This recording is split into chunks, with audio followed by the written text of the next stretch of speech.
morning, ladies and gentlemen. Good morning from Berlin.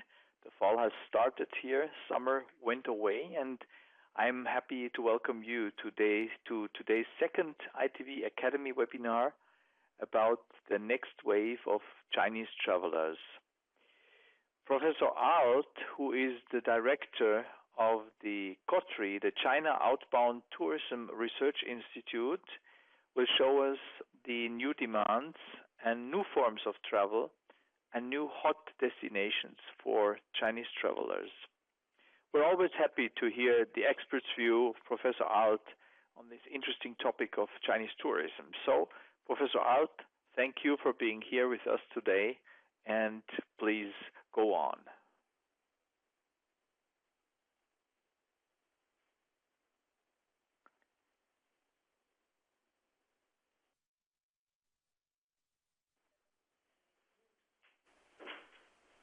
Yes, well, looking out of the window, fall has come here as well. So I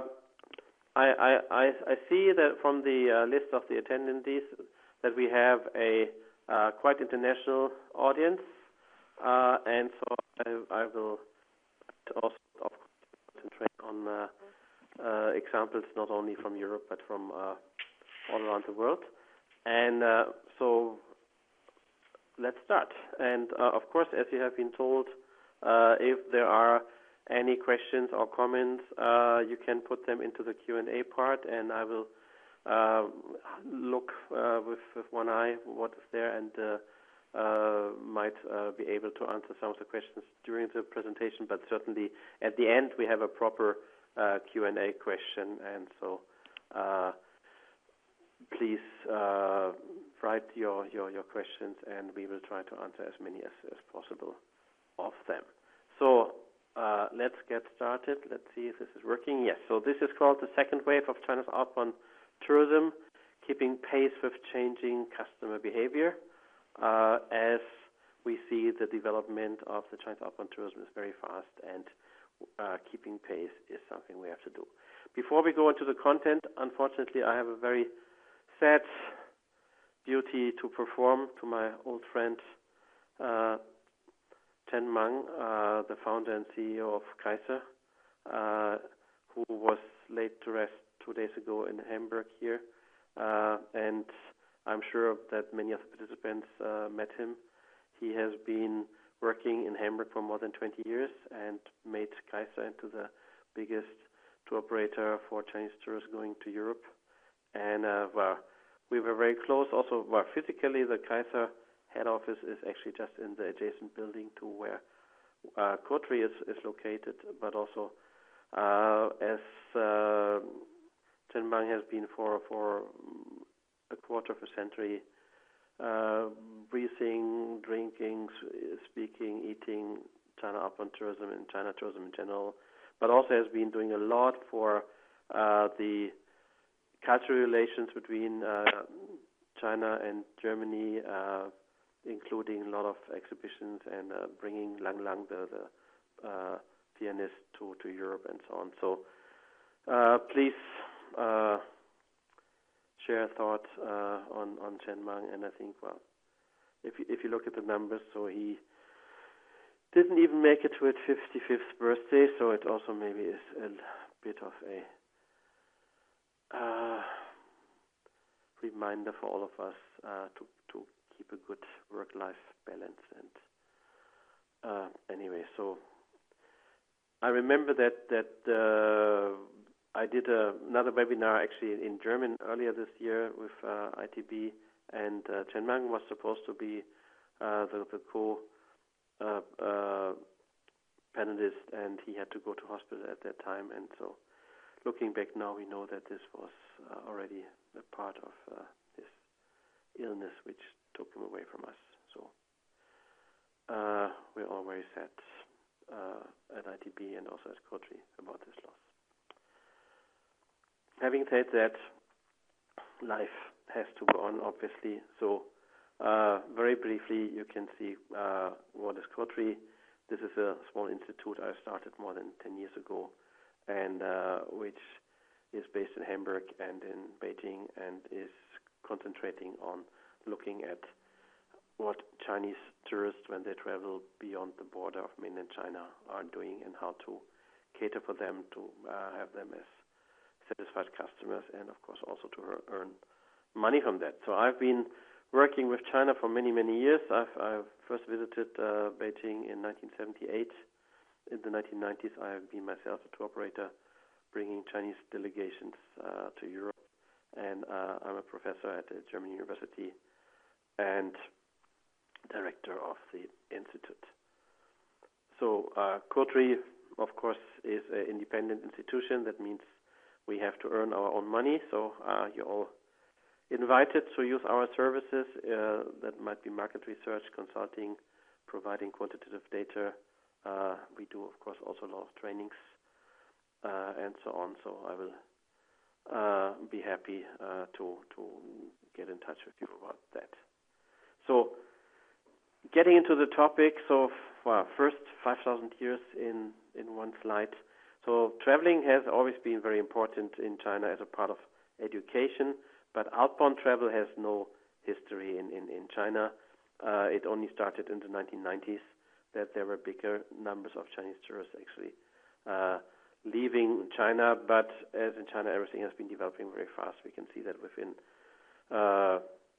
less than 20 years it has become a big market, and since 2012 it is actually the biggest outbound market in the world.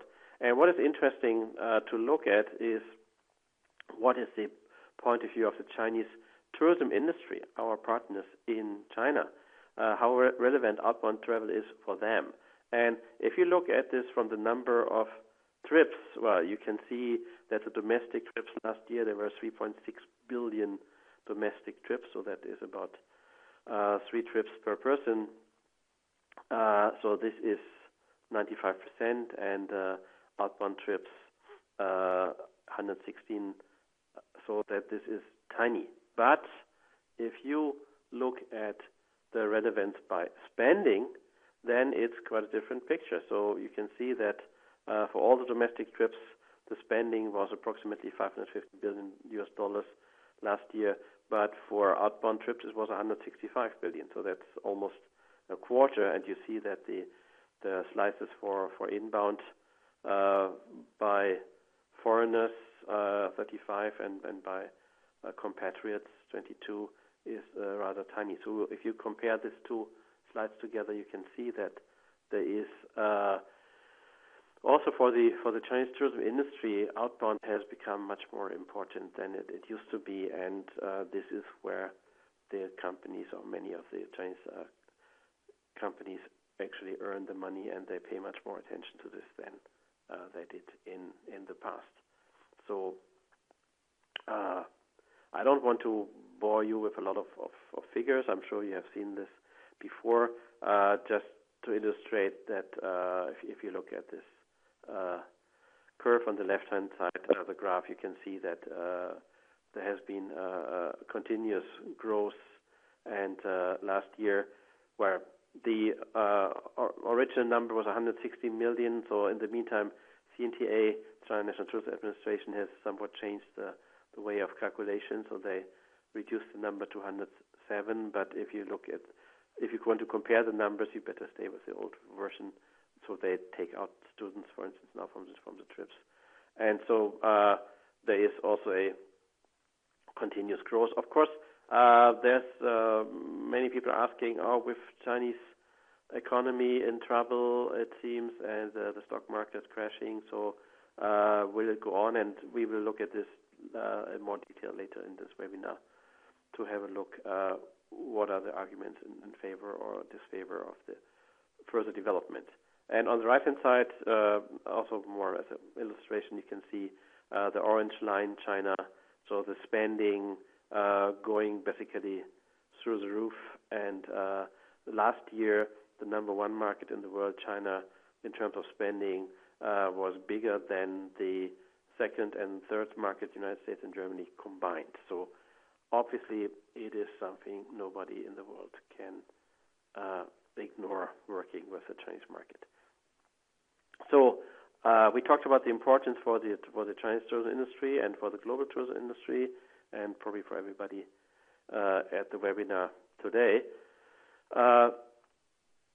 But of course, we have to see that there are two different things. For the global market, this is the biggest market, and if you look at the latest numbers we got from UNWTO just a few days ago, if you look at the second bullet point, in the first half of this year, 1 out of 9 of all international border crossings started from mainland China. So it is 11.5% of all international border crossings. That's 62 out of 565 came from mainland China. So the growth of the global tourism industry is in a big part the growth of the Chinese outbound tourism. And for 2020, our forecast is that will go up to a relation that 1 out of 7 international border crossings will start from mainland China. Within China, however, and this is what is written on the top of the slide, we have to be aware, of course, that we are still talking about the top 10% of the Chinese society.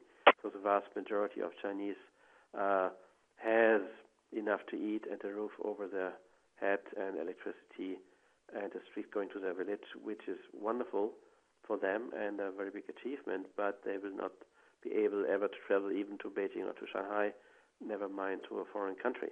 And if we take out Greater China, Hong Kong, Macau, Taiwan, and maybe South Korea, then it probably goes down to the top 5% of the society, which is still the population of Germany.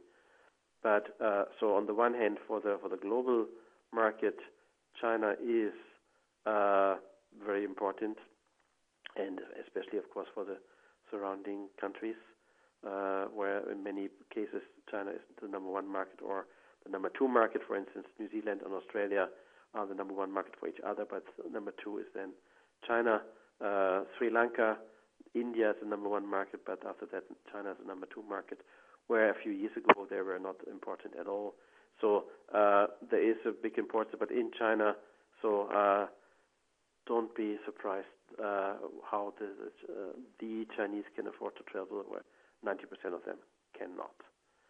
So why are we saying that the outbound travel will continue to grow? Because this is what I think all the data show and all the experience show. Despite there is an economic slowdown and there is also some political crisis that following, for instance, the Tianjin explosions and other problems. So there is some little criticism also to be heard, and we will see that this is probably, with the economic slowdown, something which might be intensify a bit in the coming months. So because, the first argument is Chinese outbound travelers, especially long-haul travel to Europe, to Africa, to Oceania, to the Americas, is not a holiday. So even it's leisure tourism or leisure tourism for our American friends, it is something which I think makes sense to think of as an investment. So as either a direct investment, so we have this golden visa effect that Chinese come and buy real estate, for instance, here in Europe, to get a permanent residency for 3 years or 5 years, or just as an investment. You have a lot of Chinese companies buying up European companies. You have in the tourism industry, of course, a lot of the big Chinese players like Hainan Group or Wanda Dalian buying hotels by the dozen.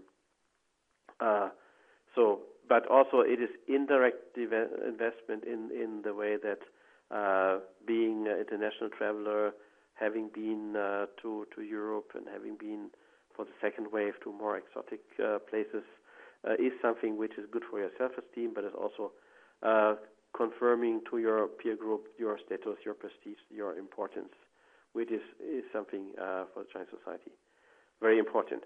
And it's a long-term investment if you look at all the students coming out of China to study abroad. And of course, it is also to get more experiences in the international market, in the international world, by seeing things with their own eyes. And so talking about the question of the current situation, so I think there are 5 reasons why Chinese outbound travel will continue to grow. And the first of all, so the markets and some journalists obviously have a very short memory.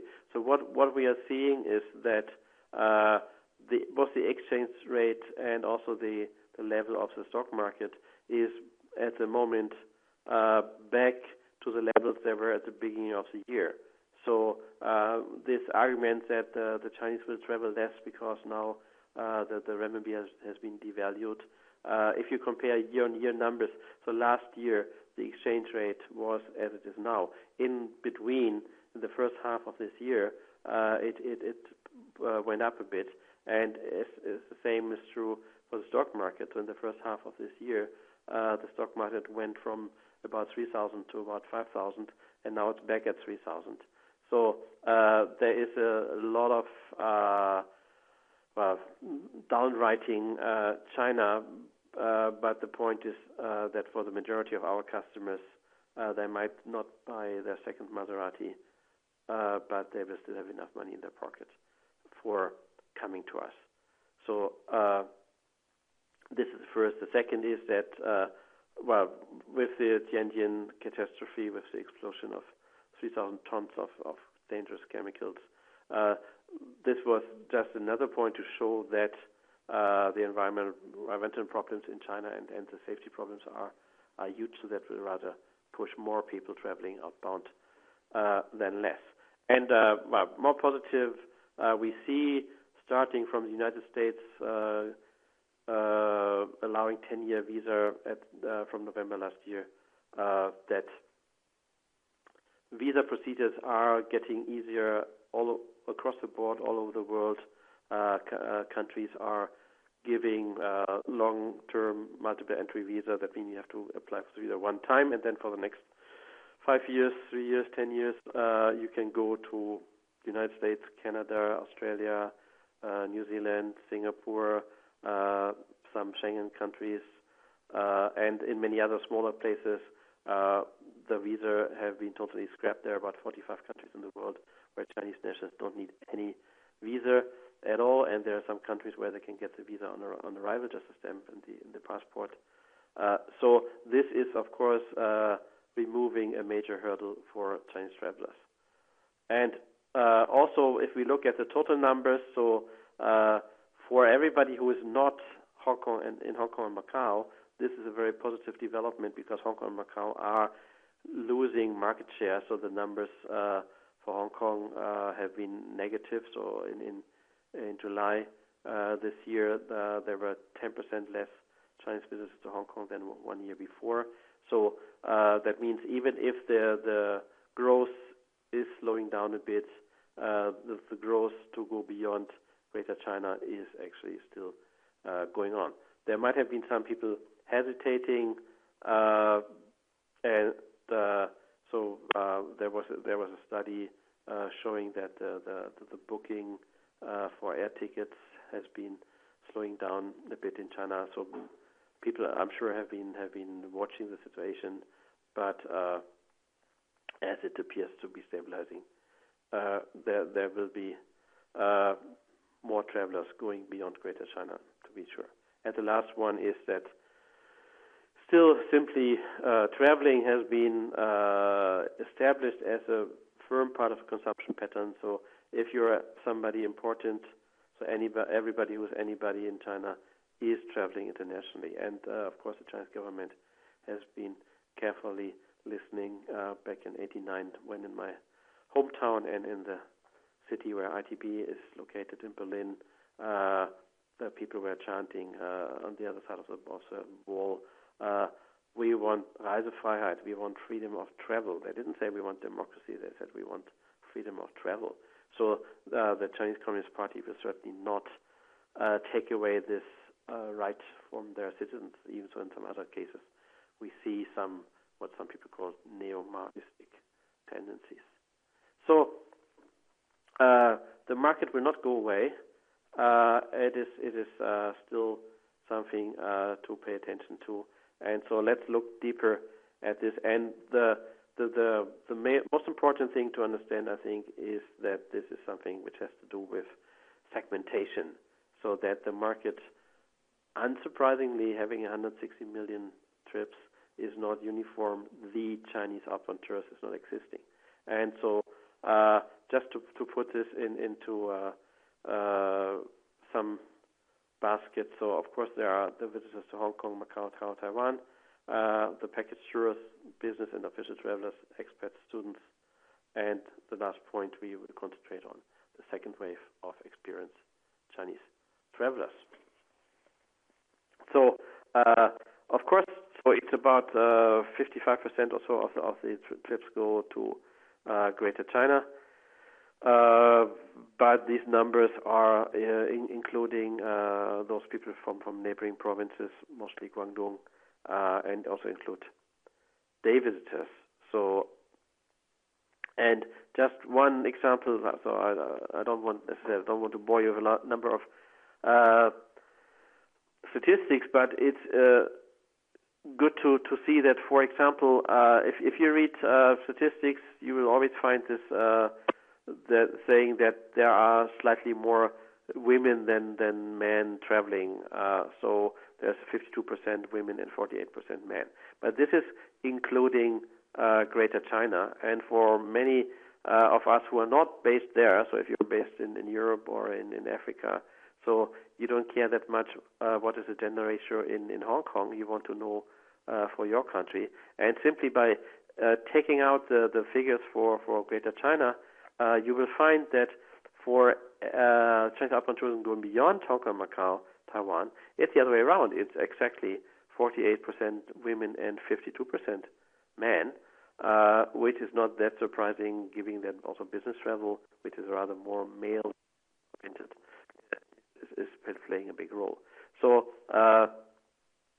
this is a market for those people having investment in the region, which has problems, but it's also a market which, because it's still more than half of the total of the numbers of visitors, is polluting, if you can say so, the statistics. So always be careful when you look at things, because we're traveling from Shenzhen to Hong Kong for a cup of tea is something different from flying from Shanghai to Mauritius for a holiday. So package tours are still there, and we can see that now, especially from lower tier cities, so smaller cities like I don't know, Nanning or Changsha or Nanjing, that they start to travel, and they normally start to travel first in a group before they move on to individual travel. Having said that, for younger students, so there's some research we've been supporting recently, which clearly shows that for many young educated people, that they're already leapfrogging this stage, and they don't even start their career as an international tourist, as a package tourist, but they go directly to self-organized travel, which can still mean that they are using a tour operator, either in China or an inbound tour operator outside of China, but not choosing from a catalog, but saying that's what we want, or booking just a few days out of the whole trip, some activities they can do by themselves. So one important business segment, of course, is still business and official travelers. As you know, that there is an ongoing anti-corruption campaign in China, so they are a little bit more careful in how openly how conspicuous their spending is. But of course, they still have a lot of money to spend. And there are another market which is often forgotten. There are a lot of Chinese people who are living not in China, but living close to your destination, close to your business. And they travel a lot, they receive guests, and they have more time, and they're maybe also more interested to go to some smaller places. So don't forget these who are already near, and sometimes if you're just starting your business with China, it's a good idea to start by trying to attract people living in your country. And I don't know, sometimes it's a good idea, right, to work with the Chinese Student Union in your city or in your country, or invite some people from the embassy and so on to get things started. But of course, the the most important development is what we call the second wave of experienced Chinese travelers, travelers who have been traveling already for 8 years or 10 years and are looking for lifestyle affirmation rather than just for sightseeing, and they look for new kicks. So they probably have been already to the Eiffel Tower, and they have been to the Berlin Brandenburg Gate, and maybe also already to Manhattan. So they look for new destinations, and they look. We look at our research, a lot is about authenticity. So about being close to the people, being close to nature. Authenticity, of course, as we all know in tourism, is very often what people expect, and then that's what they want to see. So it's the authenticity of their imagination. But certainly it is not, they're not just looking forward to just take a photo from the bus window. And there are money rich and time poor, so these people are, almost all of them are working for their money in China, working very hard. They only have a limited amount of time for leisure travel, and so what has been changing, that is not only their money rich, but they're also now money and experience rich, so they can compare more and more from their previous trips or from the experience of their friends, which can be real friends or virtual friends, telling them about other countries. So it is, especially for smaller destinations, the main target group. So if you do not have an Eiffel Tower, if you offer them interesting products, and you can interest them also to come at new times of the year. So most of Chinese outbound tourists, especially long haul, they're not coming here for a beach holiday or for sunshine. So you can have them also at times of the year where your traditional markets might consider this being the low season. So,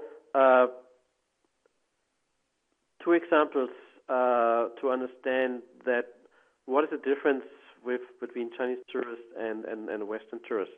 They do, well, on the surface, they do a lot of things similar to all the other people do. But it is always a good idea to try to understand why they do what they do. And so one example is, of course, shopping. Still more than half of the money is spent by Chinese outbound travelers on shopping. And so just for examples you can find on this slide here, so that it is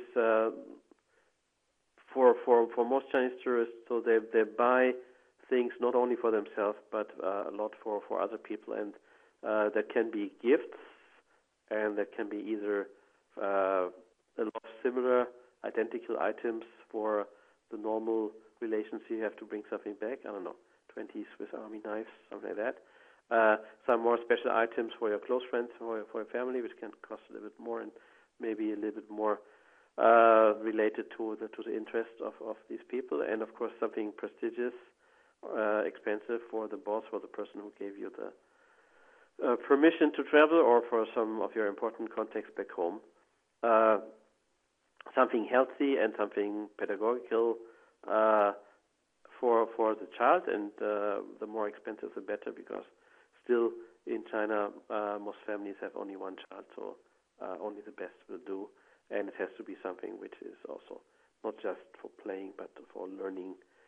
And for themselves, Chinese tourists buy more and more things where lifestyle confirmation is important. So the same as with destinations: authentic, regional, special, and new. So if you translate this into, for instance, buying, let's say, wine, bottles of wine. So it is not the point to start by saying what is your personal taste, what kind of wine you prefer from the taste of it, because it might be that the majority of the wine which is bought is actually not for the person buying it, and for instance, the one you give to your boss, the main point is that it looks famous and expensive, rather than it is something which, so maybe even the boss will never drink the wine, but give it away to another person as a gift again, or put it on the mantelpiece, or so this is something to understand why people do this, and so buying evidence that you often buy things which you cannot buy in China in that form, to show that you really have been there. And of course, buying prestige, important part of the whole trip is that you buy stuff which you cannot get in China, or which have a limited edition, or even maybe some piece of art which is original, and where you can maybe have a photo of the artist producing it, or the workshop where it was produced. And of course, still we have about 10%, some estimations say, of all the shopping is actually done for resale, so to finance the trip. There have been some government activities against that, but it's still the point that many companies are complaining that so this is still going on. And the second example is the same question: why do Chinese tourists do what they do? And I took the example. So we are doing currently some research about the Chinese doing outdoor activities in the winter time in mountains in the Alps in Europe here. And so if you on a superficial level, if you say, okay, do Chinese tourists like a romantic ride in a horse-drawn carriage in the snow when they visit the Alps? Yes. So if you put this on a questionnaire, and the 90% of the Chinese will probably say yes. I saw this in the movie, and it's romantic. So yes, I want to do that. But if you look at the number of Chinese customers actually doing it, this number is not very high.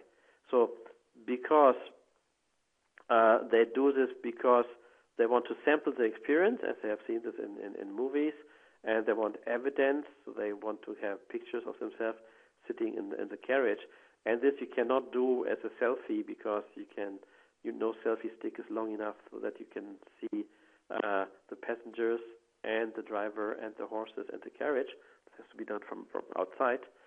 And so gaining prestige. So do what the rich or people do, or what the celebrities have been doing. So again, how does it translate into the product adaptation? So what do you have to do to get more Chinese tourists into your horse-drawn carriage? So first thing is reduce the time. So offer rather a 30 minutes ride, not a 2 hours ride, because it's about sampling. It's about getting some pictures. It's so most of the customers won't have half a day to do only this. They want to do a lot of different activities. And also it might be a good idea to have a professional photographer at a nice spot taking photos, so that you rather invest the money into this guy than having the driver learning English to explain all the names of the mountains and the different kind of trees and stuff. So because this is important to have the evidence. And also, of course, if this company or this destination has been visited by some celebrities, and you might have a photo of some famous Chinese person who have been sitting in a carriage like that, well, you certainly should use this for all your marketing, and maybe give a free copy or a USB stick, whatever, with some photos of these famous people. This will add to the prestige. So it's the same idea. Okay, yes, that romantic sledge drive or horse or carriage drive is wonderful, but if you're not understanding why the customers are consuming that, then you might offer the wrong product, and for a 2 hours ride or for a ride where there is not a good opportunity to take photos, customers will be less interested if they are from China. So I think we should have some time for Q&A. So I don't see that many questions until now. So please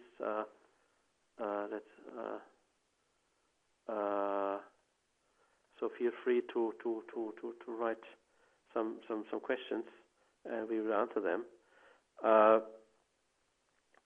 So the outlook is clearly we will see a future growth of Chinese outbound tourists. It might slow down a bit, and it might look that it's slowing down for more than it actually does because of the changes in the statistics by CNTA. So they will certainly report about 10% less because they exclude, as I said, some of the categories from the statistics now. So, but even if it's slowing down, as we said, it will slow down first of all for Hong Kong, Macau, and less so for the long haul destinations. Most of us, I think, are interested in, because that's where our business is based, and it will also grow on the package tour level because there are many Chinese still waiting for their first international trip. And for the second wave, it will grow, and we will have customers who are interested in doing new things, going to new places. And if you look at the statistics from Dao, which is TripAdvisor in China, you can see that the biggest increases in searches are rather for smaller places, for places like Trondheim or Ljubljana or Porto, more than Paris. Of course, in absolute numbers, still Paris is way ahead, or New York City. But so looking for new places, this is certainly growing. So if you are not New York City, but you're rather Ljubljana, then there's much more opportunity and potential for you in this market. And it's not only that you get more customers, but it's also, if you have the right offer, you can bring them to places where traditional markets are not so much interested in. So in many places that will be inland rather than beach, and it will be also less reliance on sunshine compared to maybe what European people are doing. And so you can attract them, but of course you have to be aware, as we said, that these customers are knowledgeable. They do their homework. They spend long hours in looking at social media, web portals, discussing travel, reading travel blogs of famous travel bloggers, speaking to their friends who might have been already to their places. And so they can now travel to almost everywhere in the world. As we said, visa is getting less and less of a problem, even for individual travelers, so you don't have to need to travel with a tour operator because otherwise you can't get a visa. So, and what you have to do is that for second wave travelers, you have to show respect to them as an international traveler. So they will not say, I don't want to stay in a room which has a number 4 in it, or will insist that there's a hot water kettle in their room. But they will still be Chinese people, so they will still be happy that there is Chinese signage and Chinese information and Chinese language, even so they speak English. And they will still be happy to see Chinese breakfast on the breakfast buffet, even they don't eat it. So, or maybe sometimes they will eat it, so that they have the choice. So you need to give them reasons to come and tell them the right stories. And basically, you have to provide them with the feeling that they are not just as welcome as anybody else, but that they are more welcome than anybody else of your customers. So this is all I wanted to share with you at the moment, and so thank you very much for your attention, and please, if there are any questions from your side, so feel free to ask, and we can have a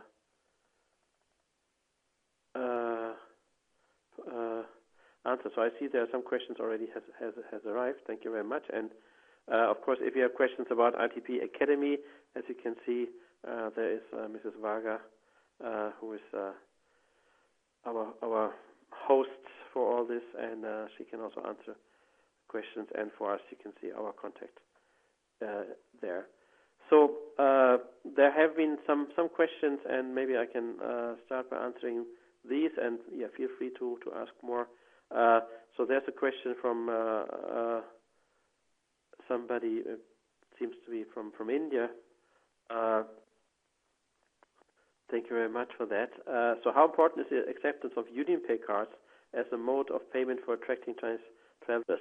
So this is a good question. This is one of the points where you have to see, on the one hand, so the majority of Chinese outbound tourists still have only UnionPay cards, because until now there are heavy restrictions on all the other credit cards. This is just changing, but until now that's still the case. So it is, for practical reasons, yes, it is important, and on the practical level, and it's also important on the level of showing Chinese customers that you care for them and that you make sure that it is convenient for them to pay. Even they might have, because they have a company or some relationship with Hong Kong, and they have another credit card, Visa or American Express, issued in Hong Kong in their pocket. So certainly UnionPay will be more convenient, and you show that you are especially preparing for the Chinese market. So the next question, I think, and this is from our good friends from the University of Girona, which is a wonderful university and a nice place I've visited many times. So will it change the way of traveling for Chinese tourists, or will it continue to be like this, adapting our services and products for them? Yeah, this is a question, again, which has been asked often. So will the Chinese people become normal? So this is, that's not what you have been saying, but this is how often it comes out that this is, I think I could put on my camera. Sorry, I forgot to put on the camera. So, hello everybody. So the answer to this is no. The answer is that the Chinese, most of them are still saying, okay, look guys, we are the biggest market in the world. And most Chinese travelers are well aware of that. So we pay, so you do things the way we like them to have. And of course there is this famous incident of people misbehaving, of scratching their name into antiques, or having their children peeing on the street.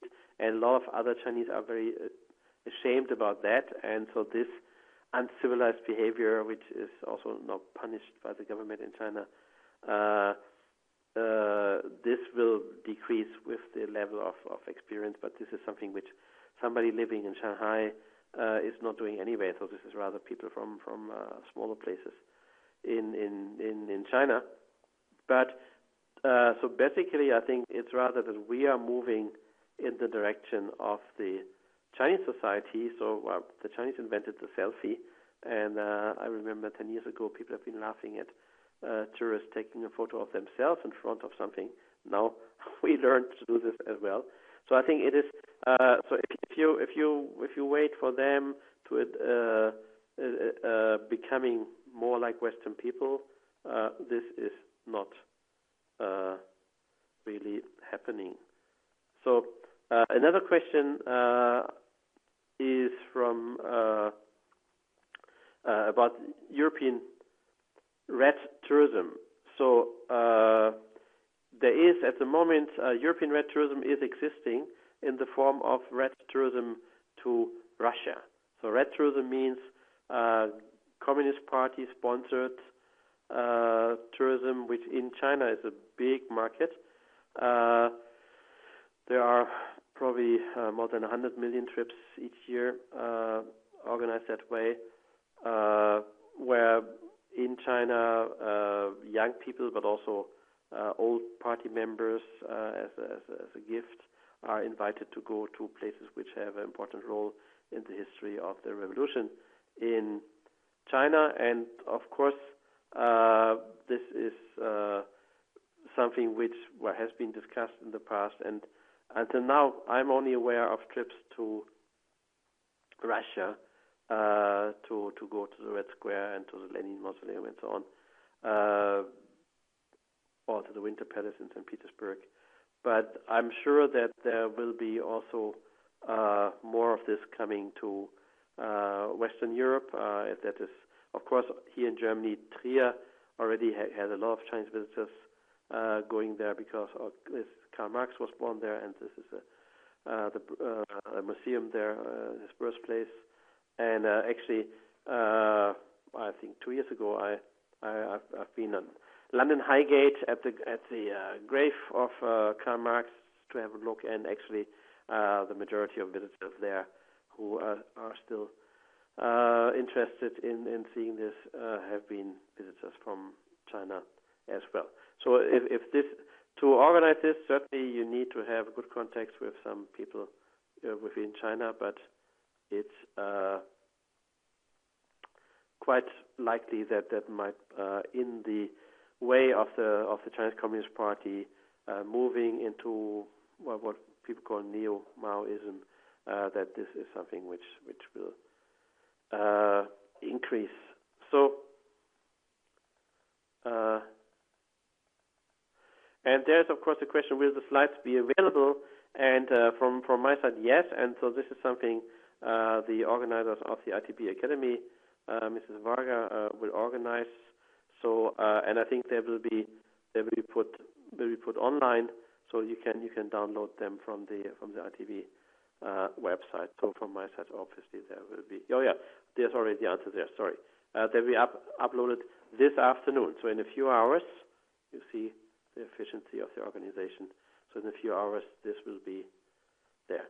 So there is, I think, 2 more questions. So the question is, do you think it makes sense for single hotels doing advertisement via Google AdWords or Baidu? The answer is no. So Google AdWords, I would think certainly not, because Google is legally not available in China, or only Google Hong Kong, but very slow, with a lot of restrictions. And Baidu, the Chinese Google, so to speak, is heavy in favoring heavily content from China, and as a standalone, it doesn't make any sense. I think it's a good idea to use Chinese social media, and even for a single hotel, you can do that. And if you contact us, we are happy to give you a more detailed answer on this one. But because if you have a nice place, it might be interesting for individual travelers. But people will not, based on one ad, do that. So it's rather to give information and generate discussions about that. And so, one of the things I can say more generally is, so one of the things we do a lot is ethnography or data mining, where we look at if people are already talking about this hotel. Maybe you already had some Chinese people staying there. They certainly wrote something about this on Chinese social media, or similar hotels, so you can learn from looking what is the discussion. So there's always people are surprised how much there is already discussed about their products they were not aware of. And the last question I see here is of course, about food. One of the very important topics for Chinese people. So a lot of my Chinese friends tell me Sigmund Freud was wrong. It's not about sex. It's all about food. Are Chinese prepared to taste Western food every day, or are Chinese restaurants required Western breakfast? Okay, there's a preference for Chinese breakfast. The answer to this question is, I'm sorry to say, wrong question. So by saying that, so what I tried to explain in the last 45 minutes is that there's not the Chinese outbound tourist. So there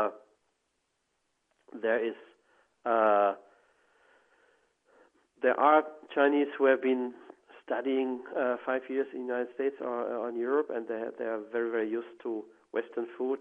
There are a lot of Chinese who eat Western food very often in China, where you have Starbucks and McDonald's at every corner, and many other things. So, but it is so for less experienced people, for package tourists coming the first time out of China, they will rather